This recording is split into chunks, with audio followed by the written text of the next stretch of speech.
Welcome to Rhythm of Reviews, where we dive into the rest of Rhythm of War, the fourth Stormlight Archive novel. I am Danielle with the 17th Shard. Hi, I'm Marvin.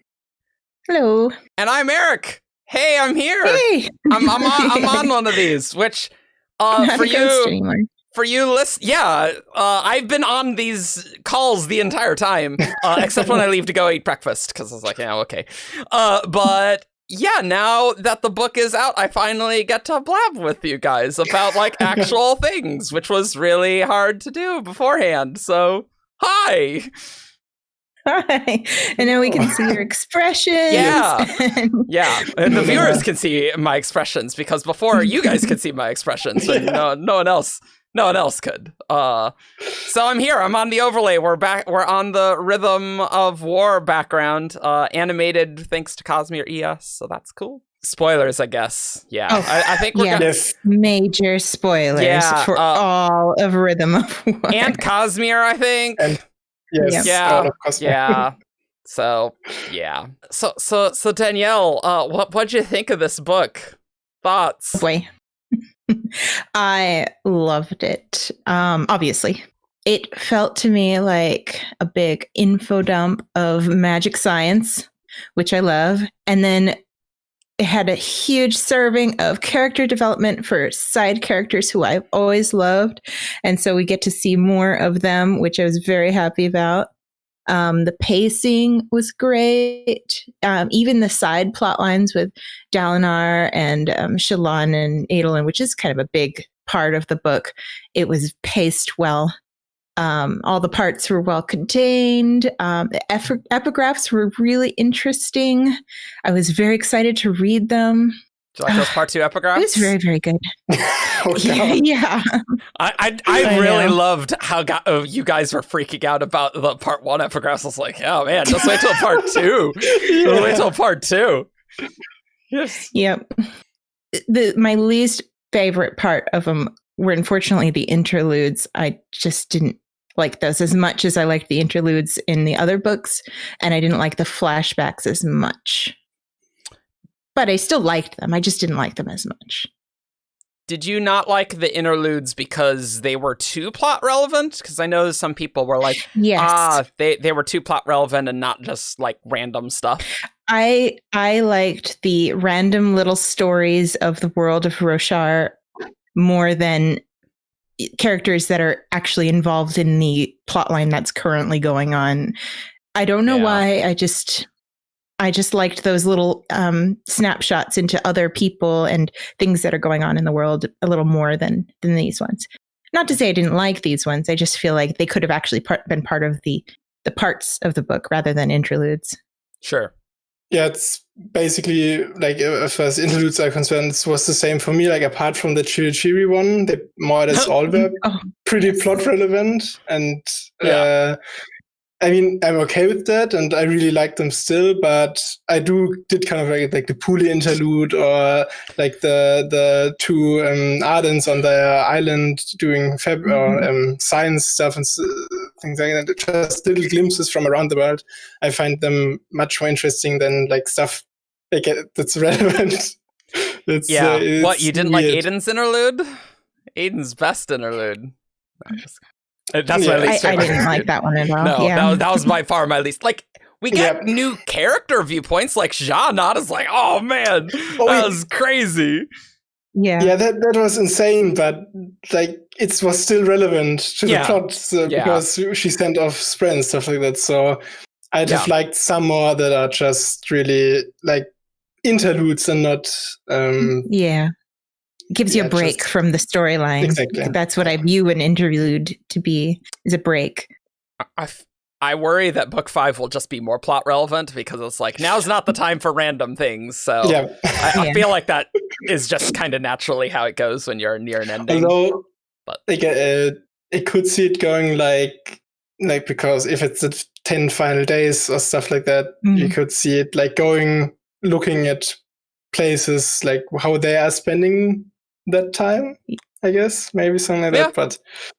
But I thought we would see heralds more in this book too. I mean, we did, but like in the interludes or something, point of views of them Yeah, maybe. There was a lot to do in the interludes. Like, you kind of need the Teravangian stuff. Like, that turned out to be pretty important in the end. Just, just a little bit.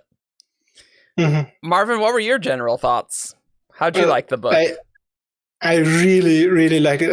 I mean, we have Navani as basically the main character in this book, and I really loved all her parts. And so, that alone makes it a really great book for me.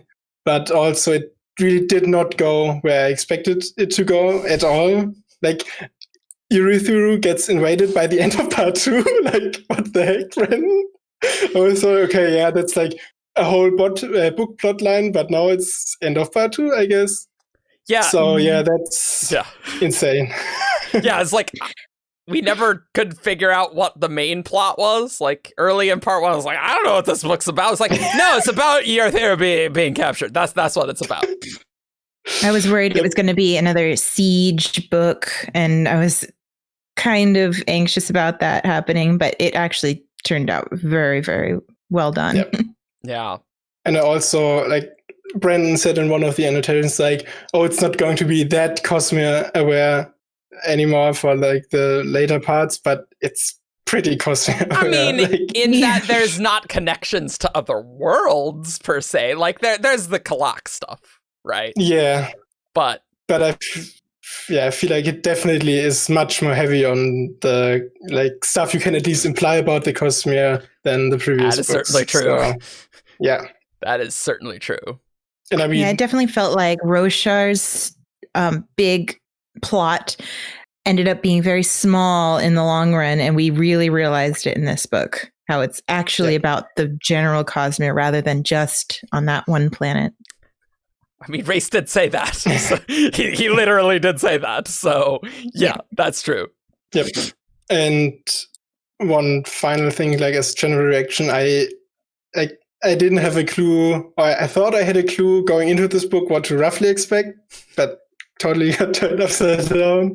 But now I basically have no idea what to expect specifically in book 5. Like, we know where certain characters will be, I guess, but no clue where exactly it will be going, and let alone the back half, no idea what those will be like at all. So, yeah. I can't believe he just killed Race. It's just like, oh yeah, like I thought that maybe book 5, but I was of the opinion that this could very well go to book 10 and Race not dying. No, book 4. Okay. Yeah. That was a big one. And this after all the climax and stuff. And okay. Mm-hmm. This was Cultivation's plan all along. Oh, that's not terrifying. Yay. Mm-hmm. No, she's kind of being a little bit of an antagonist in this respect. Wait, what is her end? Like, what is her goal? Yeah. How would you guys rate this book among the 3 other Stormlight books? It's such a hard question. Yep. I think that for me, Rhythm of War was the most enjoyable to read out of all 4 of them. I was never wanting to put it down and go do anything else or anything like that. It's really tough because Oathbringer had its own really good parts and Words of Radiance had its own really good parts. So I always had those equal in my mind. But Rhythm of War I put above those 2. And Way of Kings was great. Amazing world building, but it was kind of like that learning curve. So it was a little more of a struggle to read at first. But that's what I would say. Yeah, I also have a really hard time like putting it with the other or somewhere with the others. But I mean, I really like Navani, especially in this book. So that alone puts it above the other books in certain regards for me. And I agree with Felder that like, despite its length, for one, it's very, very tightly plotted. And so you basically always have something to be excited about. Meanwhile, in like Oathbringer, some of these Shallan chapters, I was like, okay, she's doing like spy stuff or whatever. Basically, more or less skim them because it's not that interesting to me. But this time around, it like all the characters, all the viewpoints, I was really like, okay, I want to read them. But like ending wise, it was a really great ending and all, but I feel like you could more or less, like we knew the sibling stuff had to be done more or less. Somebody had to bond them. Kaladin had to swear his fourth oath, is what we basically had to expect. The only really surprise to me was that like Rey's dying. I mean, that is the biggest like total surprise. It's like, wow, yeah, I didn't see that coming. So in that regard, I think Oathbringer still is my favorite for the ending because it's just so much action and everything comes together there. And yeah, it's more of the, I guess, not quite Avengers style, but it's sort of Avengers style that everything is coming together. So in that regard, I like that ending more. But I feel like overall, Rhythm of War might actually be my favorite, just because it like consistently delivered. It did get the consistent delivery. Like every like scene was good and impactful. I loved the Shadesmar sequence. I know some people who felt Shallan and Aidan didn't get enough character development, but I'm like, oh man, like I thought that Shadesmar sequence was fantastic. And like in part 3, you're just, man, you're really worried about Kaladin. Like, oh my god, like that is. It's like a thriller in there. Yeah, that's a really good descriptor of it. A thriller. It was a thriller, this book. Yeah. I think one of the YouTube comments said that the Urithiru plot was basically Die Hard in a fantasy setting. I'm like, yeah, that's kind of that is kind of what it is, actually. Yep. Basically. I think for me, I could have done with a little less magical combat from Kaladin, because like Brandon really likes the magical combat, and I could definitely go for a little less of it, but I felt like those moments, even though they weren't surprising, right? Like, I wasn't surprised the sibling bonded someone. I wasn't surprised that Kaladin swore his oath. I wasn't surprised that the Spren were in on it for the Recreants. Like, we all kind of, I knew that already. Yes, but it was in how it was done that I was like that Maya scene we chose. Oh, man. It's just... Even though I still kind of knew that information, it's like chills. And Kaladin with Tien, like, oh man, it's crazy, right?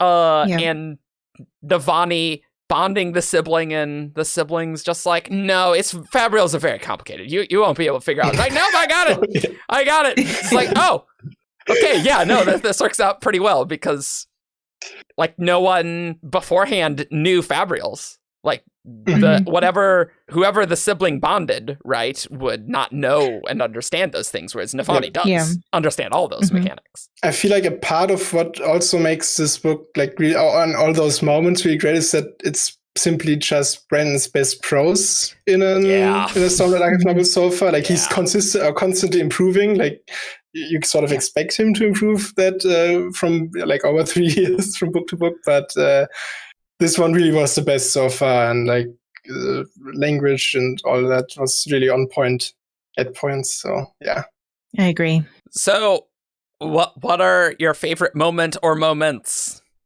I know it's hard to pick things, so you can list multiple. That's fine. Let me start.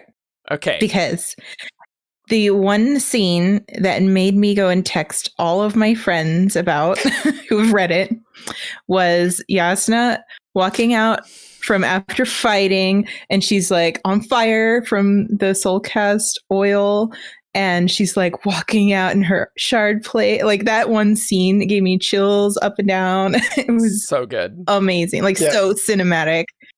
I loved that particular scene, even though she didn't get a huge part in the book. Like that one scene with her fighting and trying to learn what it is to be a soldier, that was amazing. Because she doesn't know that aspect of being a soldier. And I mean also the aftermath where she then starts like having Hoyt insult Luther. It's like really great. So. But yeah, for me, I think the most, like, basically everything with Navani was my favorite one. You can't choose like every scene with Navani. Look,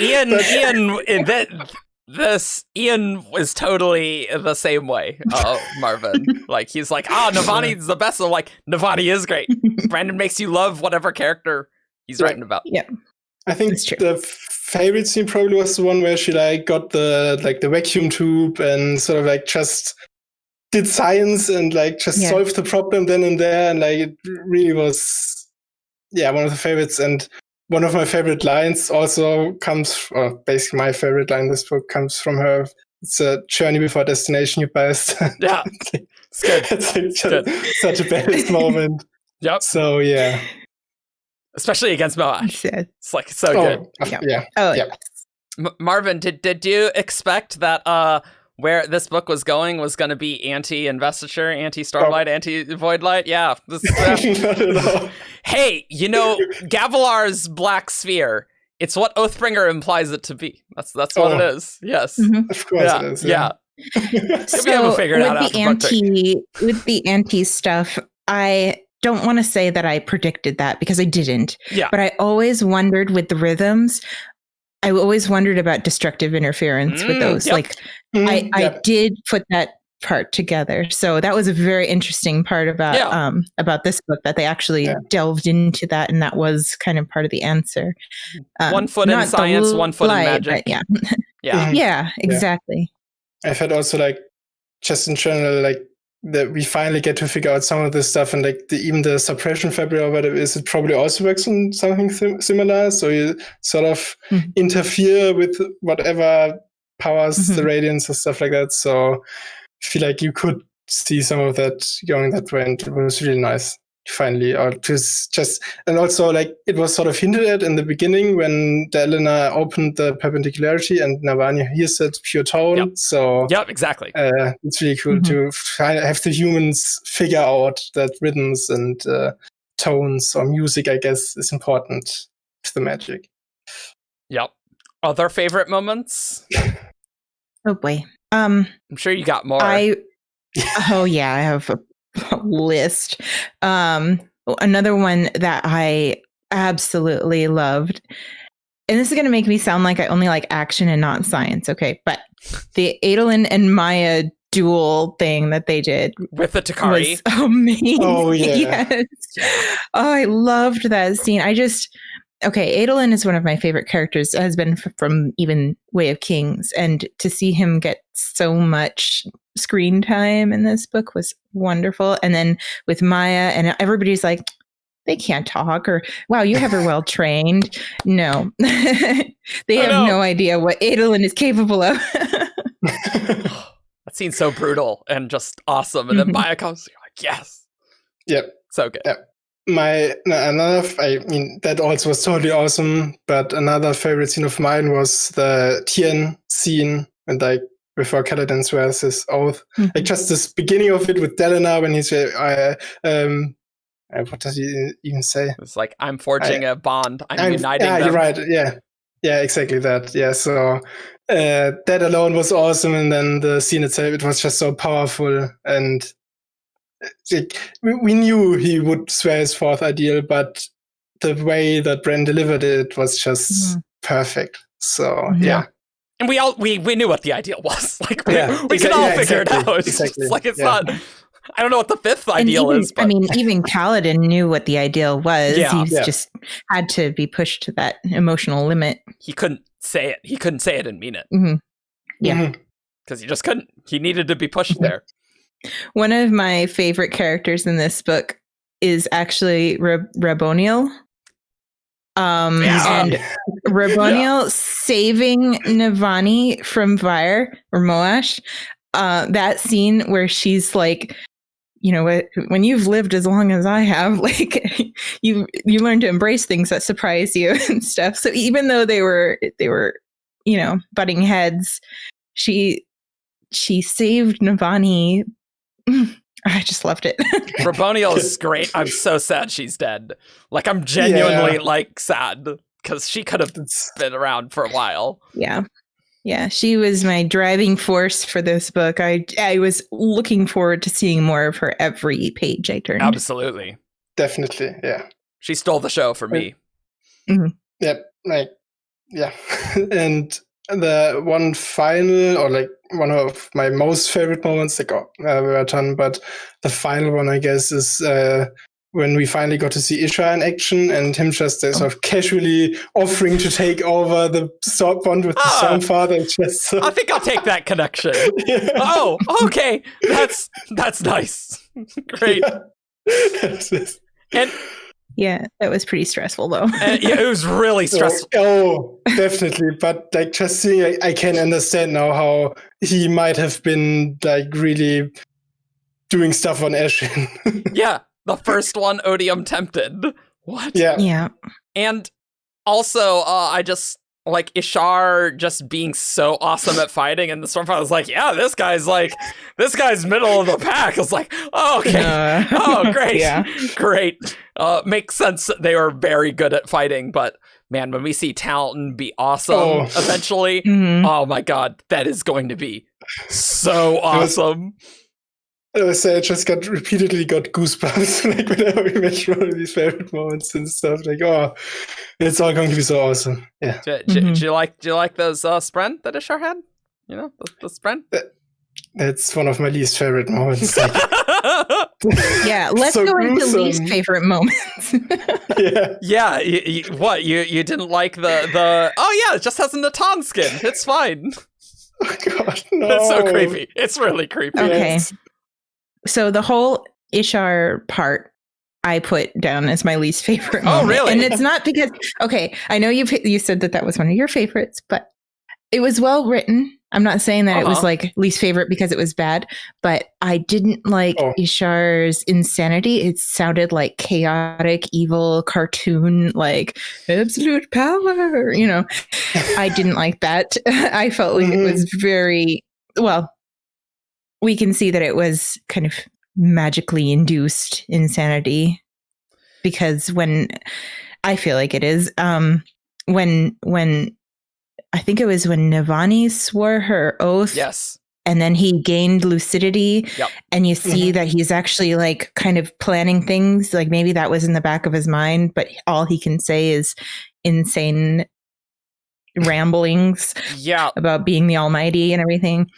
But I really didn't like it. Right after that lucidity where he just does say cartoon villain things. It's like, that I noticed. Like before then it didn't really get to me, but I can definitely see what you're saying.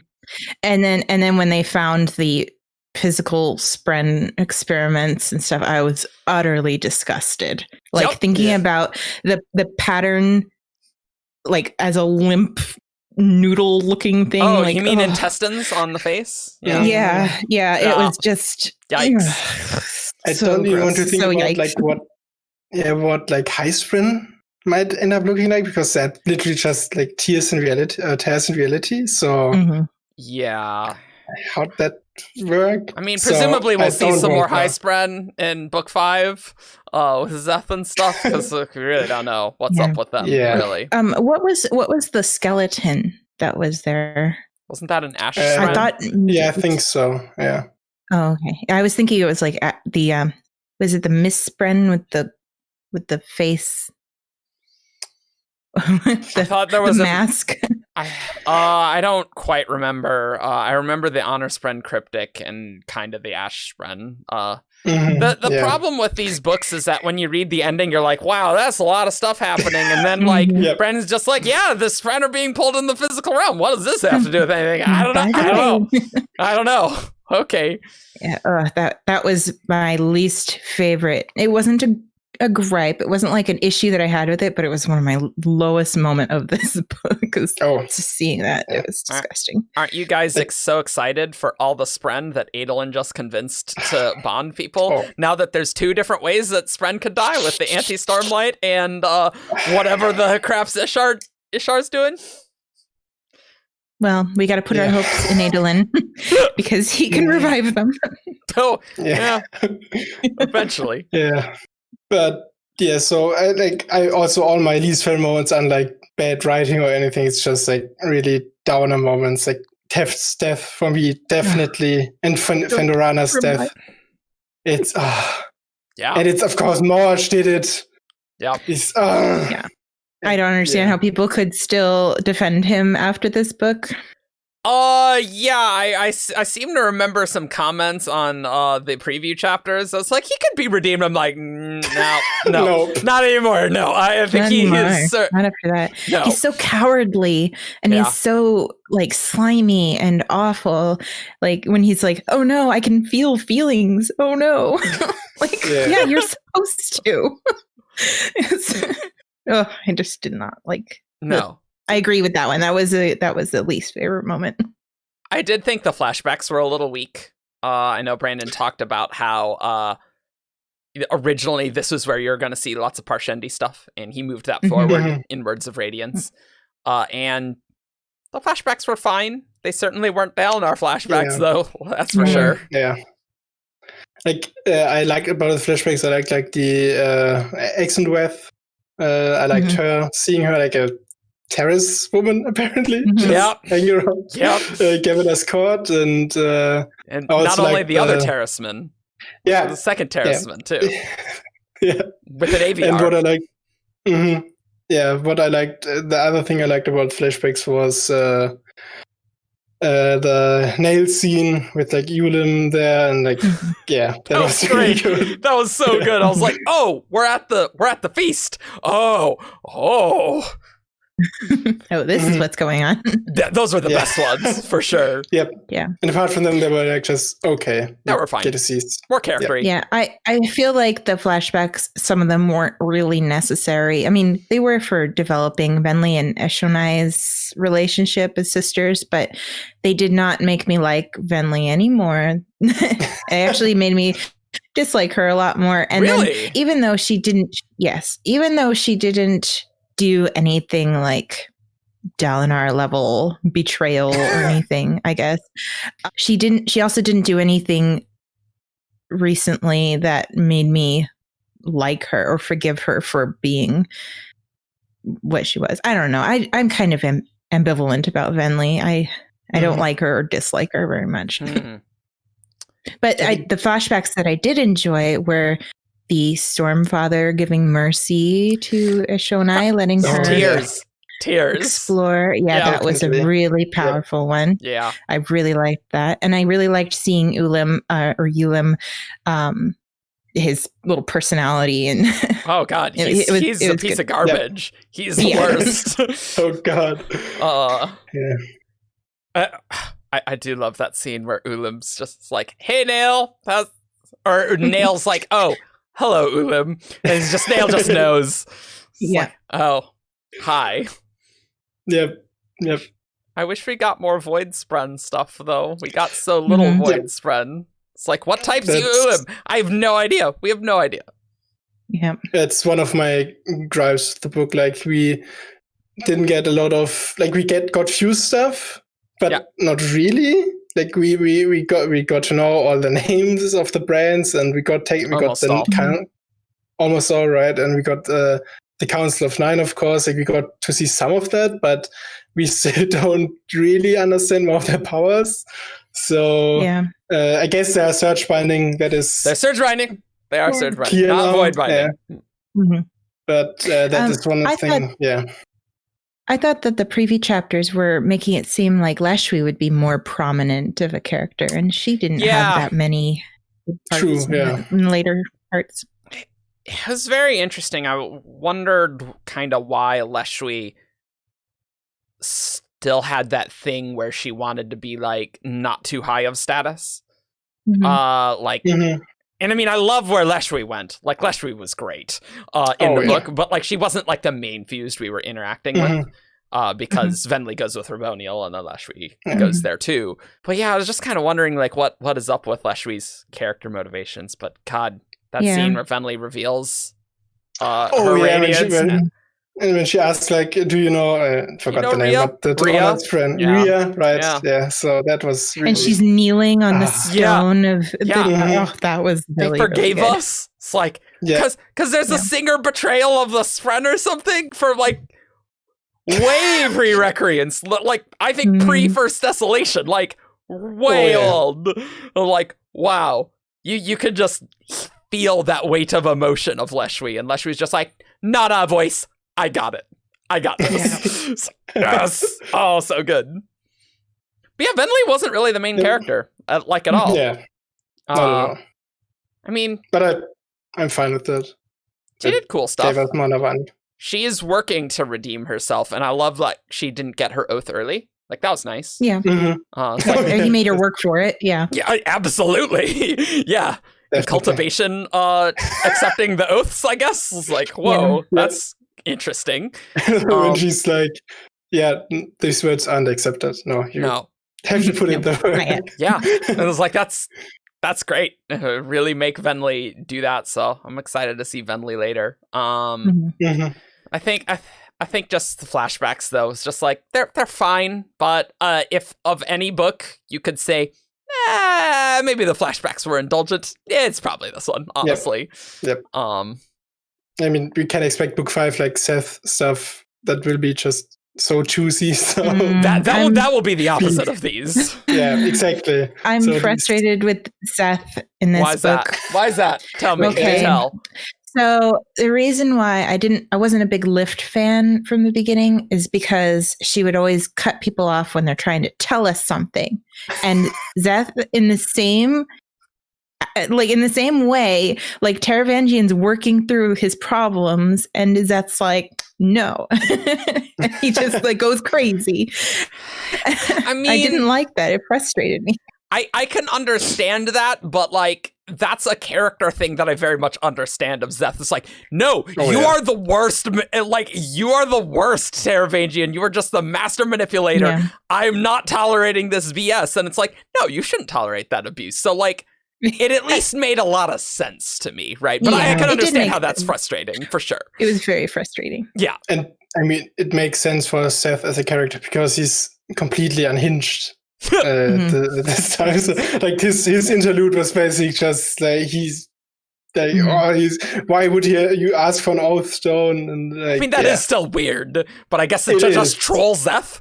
I guess. Yeah, I think the only reason he did it was to get Zeth's attention. To get Nightblood in the right place. Yeah, and Zeth like fell for it. I wrote it in my notes when I was reading it. I'm like, oh my god, why did Zeth fall for this? It was such an obvious ploy. Yeah. But like you said, it does make sense for his character. Yeah. It will be very interesting to see Taravangian as Odium talking with Zeth, perhaps. What could possibly go wrong with the master manipulator with that? So just before we started recording, Danielle, you said you had stuff you were confused about. I am very curious as to what that is.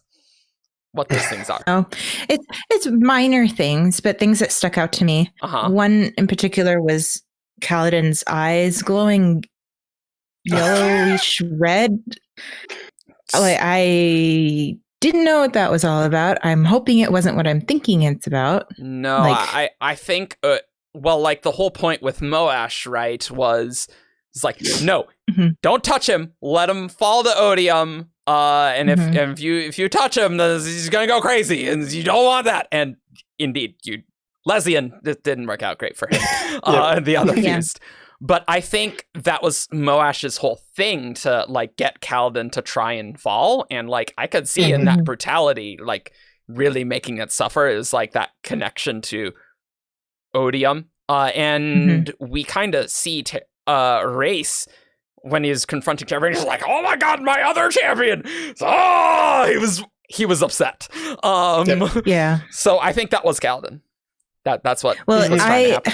My very first thought when I read that, I was like, oh no, he's going to become like Odium's prime, like champion. Yeah. But then when the whole 10-day deal came out, I was like, wait, how is he going to change, like take him over 10 days? It doesn't seem likely. So that was my first thought, was that, is Dalinar going to end up fighting Kaladin on the top of Urithiru? Like, I think that's done after the fourth oath. Like, I think Moash just failed. And so like, I don't think we need to worry about that anymore. I imagine champions need to agree to actually do that. And there's no way Kaladin would do that now. Like, no, never, not in a million years. Like, I didn't think it would be, but like if your theory got captured and like that was a permanent holding and the sibling became an unmade and like they totally failed, yeah, I mean the things would be a little different. So yeah, maybe that would happen. But yeah, that is my opinion on that. David has convinced me that is what was happening. So. Yeah, I think. Okay. I mean that makes sense. It's reasonable. What else? And then I was also confused. I think the whole Ishar part threw me for a loop. I mean, it is very weird. But like, okay, two things. The first one, why was he experimenting on these Spren? It's a great question. I have no idea. Like, where's that plot going? I don't know. Maybe because humans or people can go, like, bring their physical bodies into Shadesmar. Maybe he's thinking that you can bring Spren's physical bodies into the physical realm. I don't know. Ben had a theory, but I kind of can't describe it very well, so I'm not going to. It was like it was like trying to get like cognitive, like, because I guess heralds are cognitive shadows, and maybe Ishar wanted to like fix that, and so he's experimenting on other cognitive entities to try and move them into the physical, because I guess he needs to do that. I don't know. It just seems weird to me because like he was trying to relate that to like Kelsier. Like Kelsier couldn't hold up a shard, and like maybe Ishar wants to hold a shard. But like heralds have their bodies remade, and so that's like kind of different, I think. I don't know.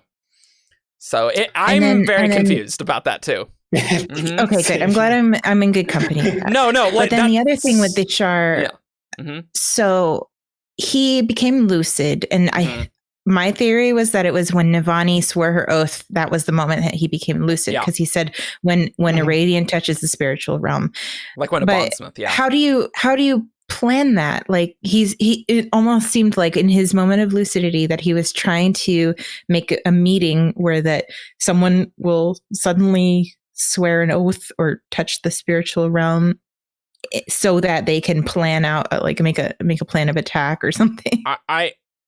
I don't think their plan of going to Shinovar to fix Ishar is going to go super great.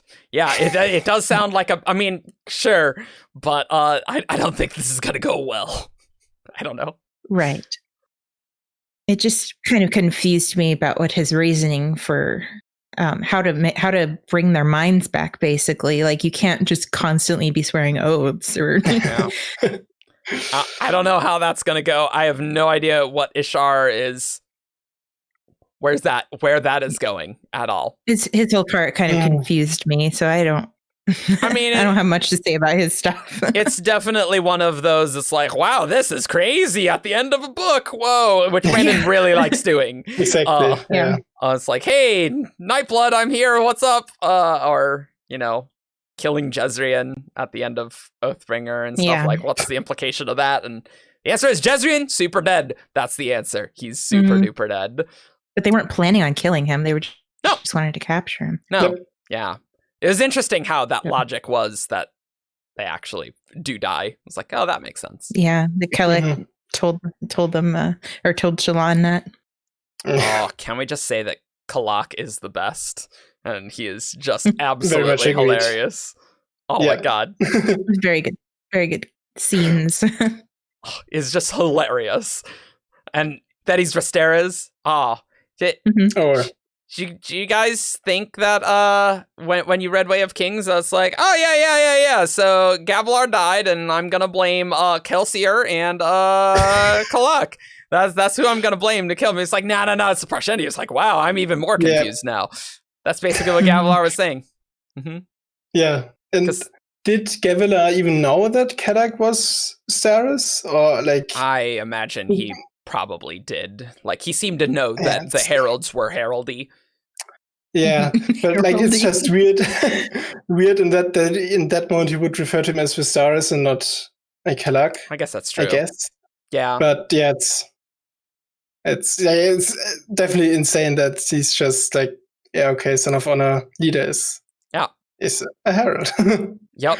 I don't particularly like if that's his insanity that he got it perfectly fine. If he's just hilarious like that, his insanity. It's like, sounds great. I want to see more of him. Like, the fact that Kalak could be like on Shallan's side, amazing. I'm in. I'm so in. That was definitely something that I did not expect, because I was thinking about all these different people for those Rastaras and Thydakar, and I was wrong. I know you guys talked about the theory that Kelsier was Thydakar, but what did you think about that? I think we were joking. Yeah. Well, I know people were talking about that on Discord. Yeah. At some point, I don't know who said it, but somebody said like, Thydakar has a similar affliction to the Heralds. And so, Ray said it. Yeah. Yeah, he's a cognitive shadow. Yep. Okay. I'm fine with that. And I guess it could be Kelsier, but it could also be somebody else that we don't know. And I don't know how to feel about it being Kelsier. It's just, yeah. He has to be with his weird cults and meddling, yes, all the time. And the Ghostbloods are not nice. Like, Kelsier's like villain status, for sure. Yeah. I was at first a little disappointed, because I was like, seriously, we're using Kelsier again. Yeah.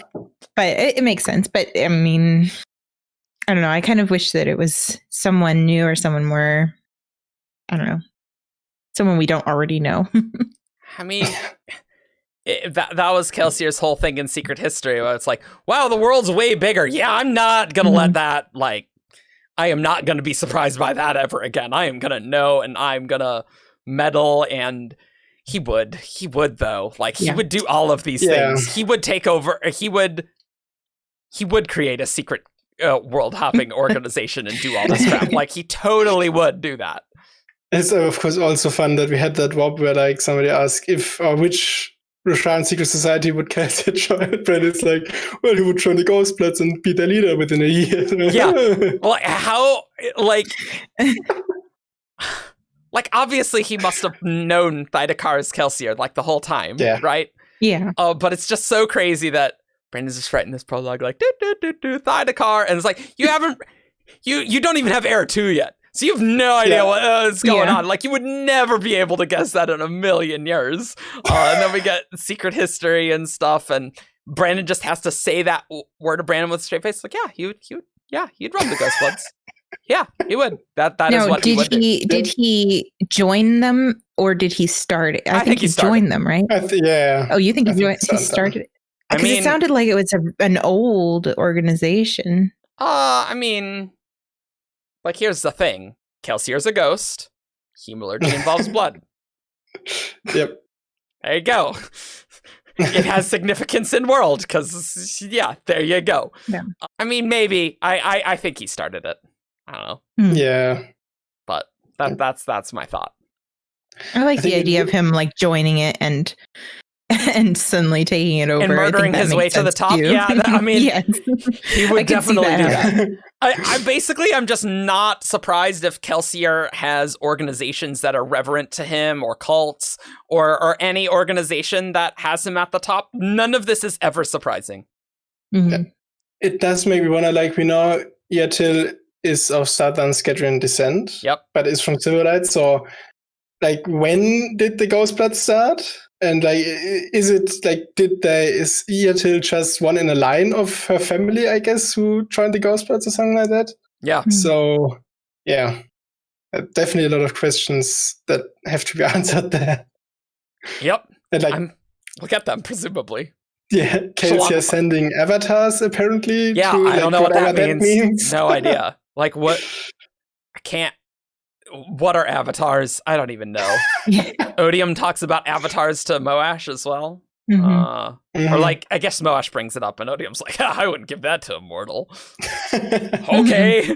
I would love to talk about a few quotes from the Rhythm of previews that are very amusing in retrospect. So I would like to start with this one from Marvin, who said, "If Kaladin swears his fourth oath, it will be in his new capacity, not on the battlefield." I was like, well, I mean, it's just great. It's hilarious. This is I forget who says this, but Kalak seems to be the most reasonable of the heralds. I think I said it. I'd still agree with that. I mean, he does seem more there than Ashar, but that's like not saying much. Maybe not reasonable though. Maybe more like we can understand him a little better. Yeah. I mean, he's an ally now.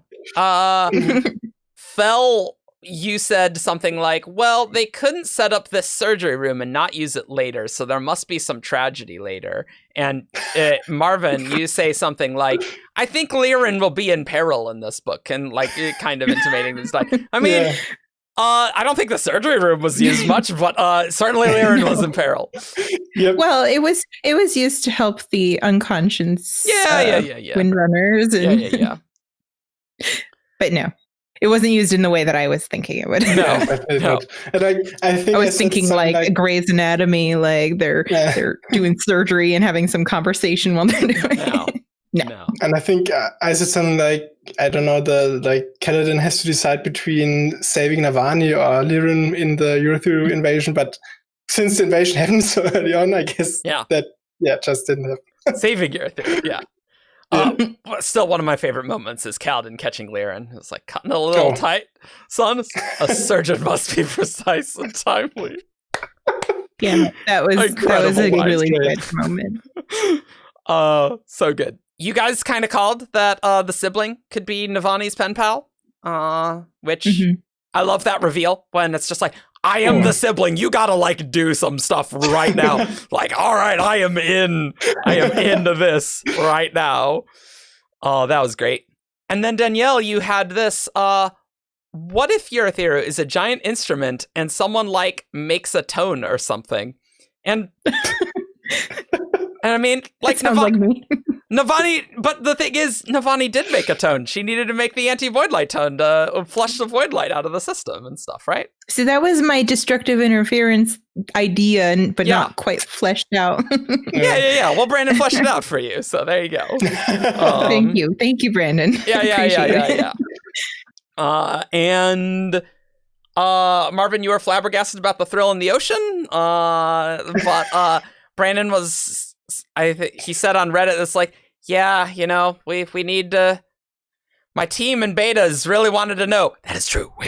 I did. I really did. And it's like, we didn't have a good place to fit it in. It's more secure than that seems. Okay, sure. Okay. I don't know what that means. Still doesn't seem very secure, though, even at the end of the book. To me, it just feels like a plot contrivance for, we can't have it in Urithiru because Urithiru gets captured in the book. And that would be very bad to like undo that big moment in Oathbringer, right? I guess they might have they dumped it in the infinite sea and have the sailors. Yeah, there you go. Yeah. Protected. You take it on Darathel's wander sail ship. We go to the Uvara. Yeah, that's right. That's where they go. Yeah, so that's all I had. I honestly, I should have been keeping better track of funny things I had a theory about the fused weapons. Oh, yeah?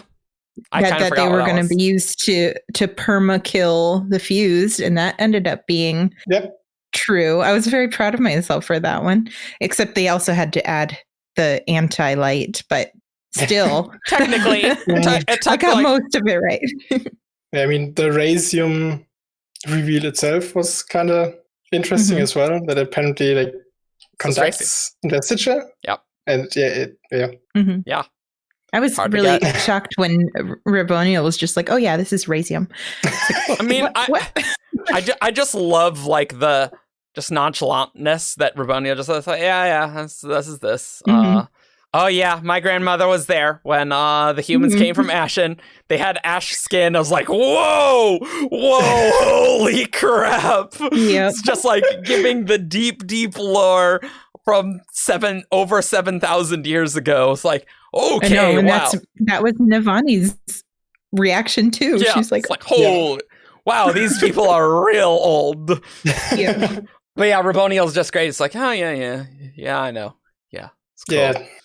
That's part of what easily makes her my favorite character as well in this book. Like, oh yeah, she's just great. She's fantastic. I just wanted more.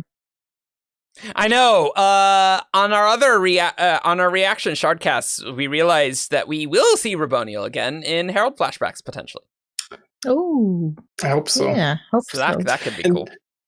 That's actually something I'm sort of confused, but not really confused, but there's a question I have after this book is just how many fused are there? Like, you don't really know.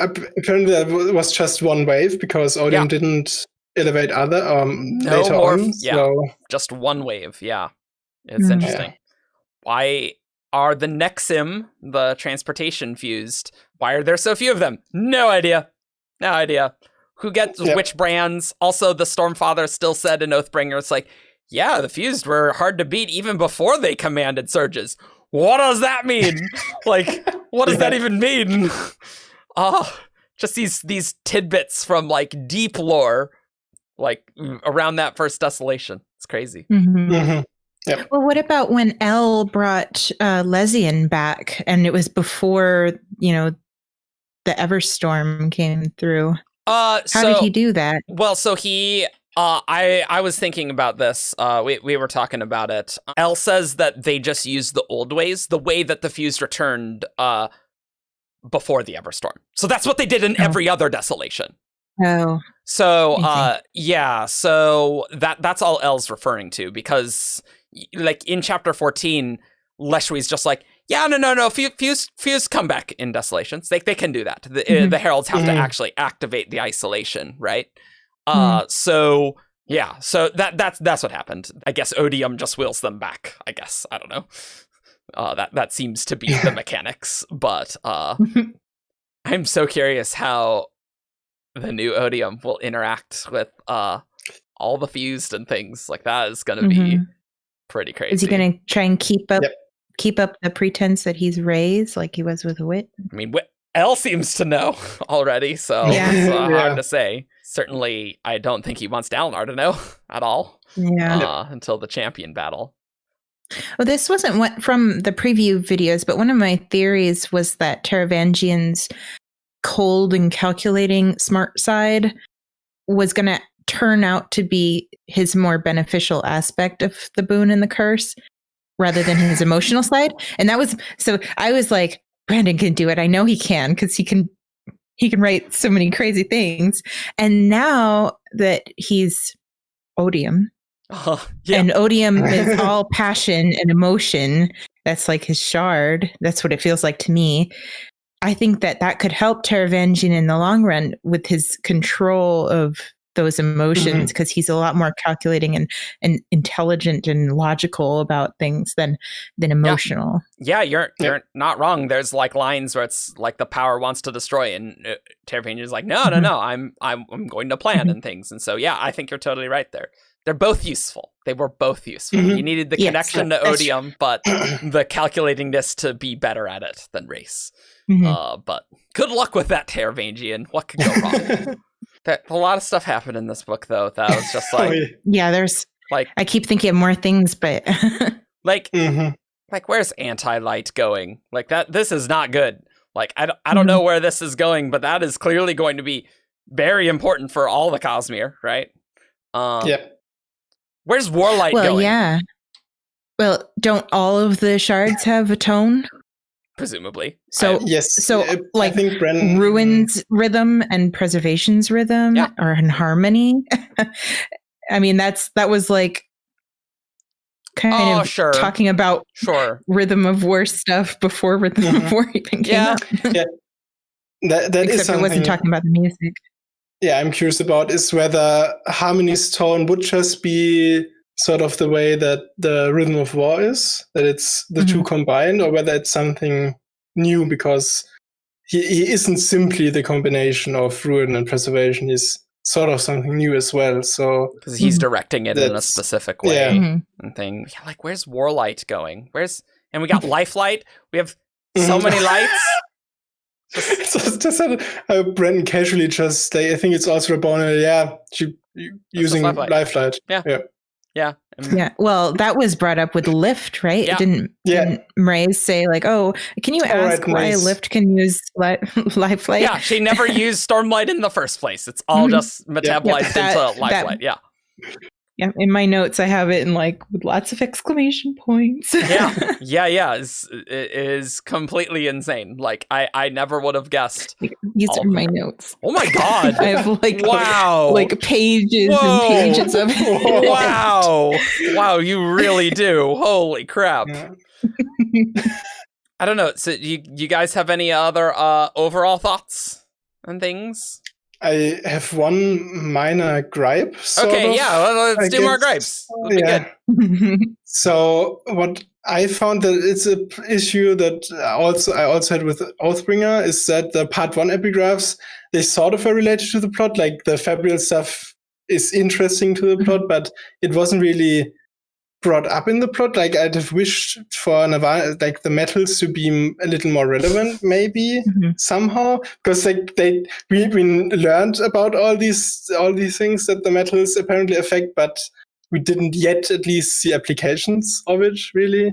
So I felt that's a little weird. And like because in Oathbringer we had like the Gemstone archive, and we never really saw the characters reacting to that. Like that we had 2 or 3 mentions after they discovered it, but never really talking about the content. So just nothing in this book. Yeah, nothing.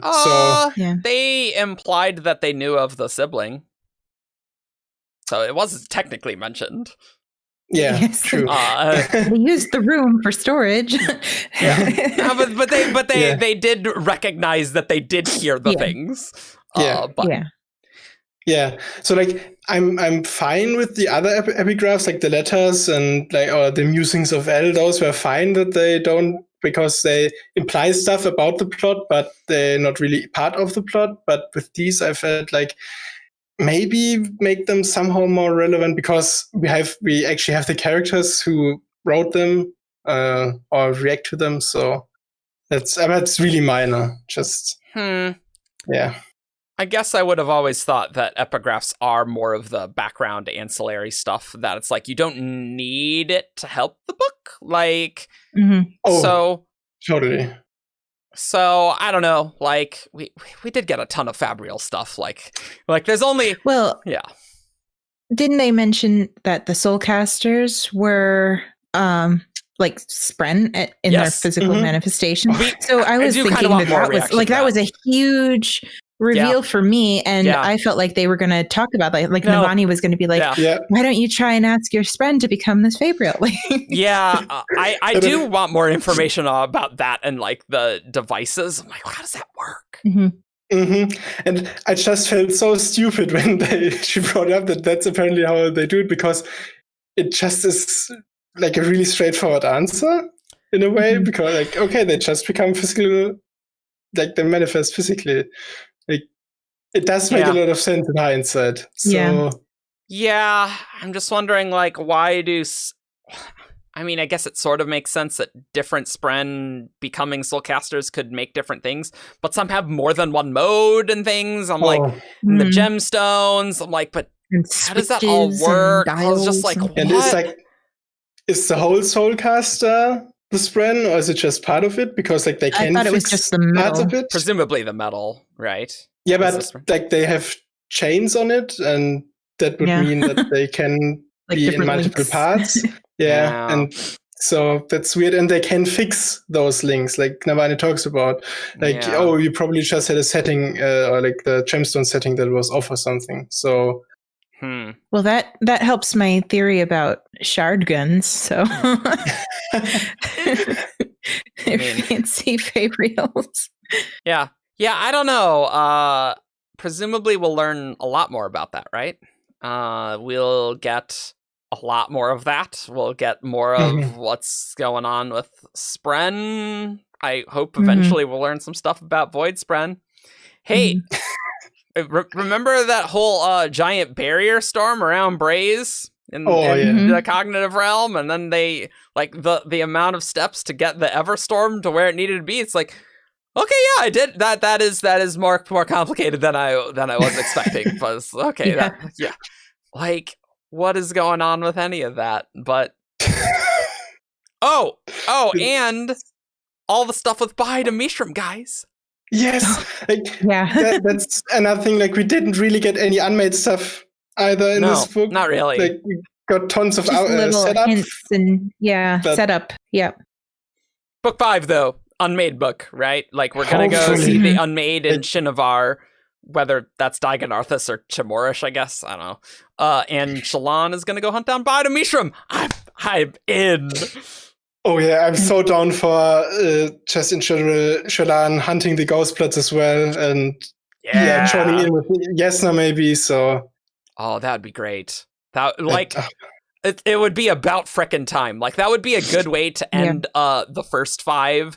To be like, hey, let's finally deal with those ghost bloods and like murder them together. It's like, about time. But like, we did need Shallan to like finally decide what side she's on to do that. So like, it kind of makes sense. Man, Shallan is going to be such a badass back 5 if she lives. Like, she could be a Don't badass. say that. No, I think everyone could die. I think anyone can die. Yeah. And I do want her to become like a world-hopping scholar of some sort. Yeah. That seems like this is what it's setting her up to be. She's really she's cool. An artist. She's got field journals. She knows about all this stuff now. She's putting it all together. Yeah. She's becoming like very Cosmere aware, like more than Yasna. And I don't know. What if they like actually share some information in book 5? That sounds fun. Sharing information. Wow, crazy. Because Yasna apparently just has easy access to Hoyt, and he tells her stuff. Yeah. That's like, what? Yeah, very easy access. That's one thing that really made me enjoy this book, though, is the sharing of information. Because in fantasy novels, I feel like there's always a plot device where nobody shares information, nobody talks to each other. And in this book, everybody is talking with each other. And I really, really appreciated that. Well, except Shallan most of the time, but you know. But finally, at the end. Yeah. So this is not going to be our only Rhythm of Reviews episode. We're gonna this is gonna be our general thoughts episode thing. And I think we're gonna do an episode on the Aidan and Shallan plot. Because there's kind of 3 plots, right? There's Kaldan Navani. I don't know, maybe that needs to be 2 episodes. There's kind of a lot there. But maybe, we'll see. And then like Dalinar, Yasna, Taravangian, and final thoughts, like something like that. So we'll have some weekly stuff for the next little bit. And that's kind of going to be what we're going to do. We're not doing chapter by chapter. We're not doing that. We can't my goodness. We cannot do that. That's. Okay, I need to take a week off of work for that. No. We've been done in almost 2 years with that. Yeah. Like I'm right. Yeah, because there is 117 chapters and an epilogue. Except I already got all my work done with all my notes. Yeah, that's right. You do. You need to take notes on each chapter. Great. You'll just lead the way. So any final overall thoughts before we talk about other things? I feel like we'll start with Aidan and Shallan, because that's like that's the plot line that has the least overlap, so that will be the most concise of the episodes. Yeah. Probably. Yep. So Rhythm of War to me felt like a very good bridge the gap book, giving us all of the information that we need for the final of the first set of books. Lots of new information and new tools for our heroes to be able to use, and our antagonists, and introducing new characters like Elle, and introducing the Shinovar stuff. So I think that this book was very, very good to get us ready for a very big kind of climax of the first half of this story. Yeah. 100% agreed. Like, it didn't set up stuff in the way I imagined it would. Like, as I said in the beginning, it went in a completely different direction. But I feel like I guess we know now that at least the final book would be at least 10 days. Strictly speaking, at least 10 days. Could it be all 10 days? I don't know. So. Yeah, and we also roughly know like Kaladin and Seth will go to Shinovar, I guess. Yes, I'm so excited to see that them being bros. Like, I think in our Rhythm of War predictions podcast, we were like, yeah, Arc 1 is going to be Kaladin and Zeth fighting in a Lethkar. Yeah, okay, none of that happened. But we get a Kaladin Zeth road trip to Shinovar. I'm in. That sounds amazing. Yep. 10 out of 10. But also this book kind of like, hey, Kaladin, you have some mental health issues. Let's deal with those character development. Yeah. Shallan, you have a lot of issues. Let's deal with that. Let's get ready. Let's resolve like tying some of these off things. Little loose ends before pulling the big threads together. Still want to know what's going on with Shallan and her past, though. Oh, there's some. If that doesn't get answered in book 5, I'm gonna be upset. Yes, I have thoughts with the capital T. Ooh, capital T thoughts. Ooh, it's Cosmere term now. Very intentional. Yes, intentional. Look, it's not lost on me that both intent and command are in the Ars Arcanum. I should also mention, because I don't think we mentioned it on any of the. Well, maybe we mentioned it on the other Shardcasts, but we get Cultivation's name, kinda, and we have a confirmation. You kind of have to put 2 and 2 together. Cultivation's a dragon, yo. Yep. She who comes with the dew at dawn. Which, like you could shorten that to like a dragon name being like just dew, right? So she brings the dew at dawn. She who brings the dew at dawn, yeah. Yeah, right. Corvelium Avast. It's like, yeah, okay. It's on a glyph page of all things. Yes. I know. That was crazy. Just like lore, just everywhere. Just sprinkling it like the salt. Just a slight little thing. Awesome. All right. Well, thanks for watching. You can find us at 17thshard.com and you can discuss this wonderful, huge book on our forums or our Discord. You can find us on Facebook, we have Twitter, SoundCloud, YouTube, and we will see you next time for discussing Adolin and Shallan's arc. Bye. Bye. Bye.